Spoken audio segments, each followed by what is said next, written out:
Welcome back YouTube channel. एक बार फिर से मेरे यूट्यूब चैनल में आपका फिर से स्वागत है। आज बात करेंगे फिर से एनल फीसर के बारे में। पिछली बार बात किए थे पाइल्स के बारे में। एनल फीसर यानी भगंदर, हिंदी भाषा में इसे भगंदर कहते हैं। ये भी पाइल्स का दूसरा रूप है, यानी बवासीर का दूसरा रूप है। उसमें दर्द और ब्लीडिंग होता है, तो समझ लीजिए उससे ज्यादा कहीं खतरनाक होता है। इसमें जो लैट्रिन के रास्ते जो होता है वो मांस कट जाता है, आपको पता ही नहीं चलेगा कब लैट्रिन बाहर निकल जाए। ठीक है। एनल फीसर यानी भगंदर कहते हैं एनस की एबनॉर्मल कंडीशन। एनस यानी ये गुद्दा, लैट्रिन के रास्ते जो गुद्दा गद्दू जिसे कहते हैं बहुत सॉफ्ट होता है, उसके एबनॉर्मल कंडीशन को ही एनस की इंटरनल पार्ट में पेनफुल क्रैक यानी दर्द रहित, क्रैक यानी दरार आ जाने की वजह से कभी कभी पस का पस यानी मवाद का फॉर्मेशन या निकलने, कभी कभी पस निकलने लगता है।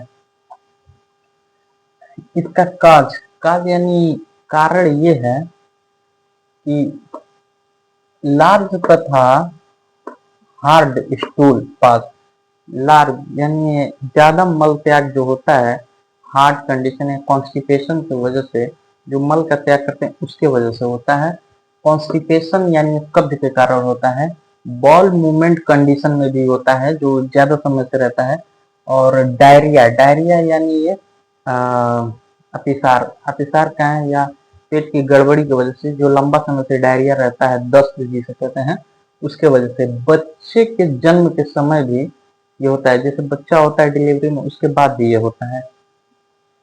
गुदा मार्गिन मैथुन, जैसे हस्त मैथुन होता है उसी तरह गुदा मार्गिन मैथुन होता है, जो फिंगर का यूज करते हैं। ये काफी एडल्ट कंडीशन हो जाता है, जो फिंगर का यूज करते हैं उस कंडीशन में भी ये होता है। साइन एंड सिम्टम, साइन यानी इसकी पहचान क्या है। पहचान की बात करें तो इसमें स्टूल की साइड लाइनिंग, स्टूल की साइड लाइनिंग पर ब्लड की ड्रॉप्स, ब्लड की कुछ बूंदें, जो स्टूल के साथ उसके साथ ब्लड की कुछ बूंदें दिखाई देती हैं उसमें लैट्रिन में। ठीक है। अफेक्टेड पार्ट पे, जो पार्ट इफेक्टेड हो गया होता है उस पे जलन दर्द महसूस होता है। कभी कभी दर्द ये लगातार बना रहता है, तो कभी कभी रुक रुक के होता है या कुछ समय तक रहेगा उसके बाद बंद हो जाएगा। ठीक। ट्रीटमेंट की बात करें, ट्रीटमेंट में ये है कि गैस की दवा देते हैं, रेबेप्रोजोल वगैरह। फिर से एक सिरप आती है लिक्विड पैराफिन, जो मल को आसानी से निकाल देता है। लिक्विड पैराफिन होता है जो 15 या 20 ml रात में दिया जाता है। और सुखाने के लिए इसको एगमेंटिन जो टेबलेट आती है 625 में, जो एंटीबायोटिक होती है, उसको 2 टाइम्स दिया जाता है, सुबह और शाम को। साथ में दर्द निवारक गोली दिया जाता है, जीरोडाल एसपी हो गया, चाहे आइब्रोफेन और पैरासीटामोल के साथ 2 टाइम दिया जाता है।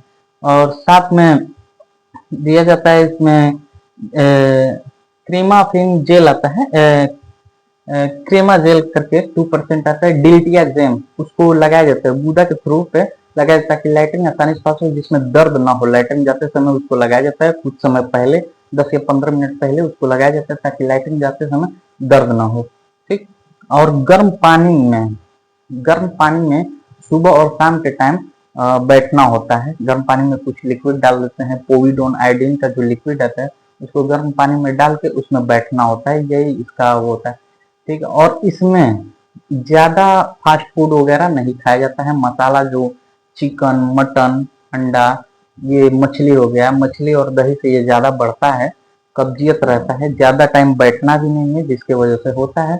बाकी यही सब सारी चीजें थी जो आपको बताई गई। अगर चैनल आपको ये जानकारी अच्छी लगे तो चैनल को लाइक कीजिए, सब्सक्राइब कीजिए।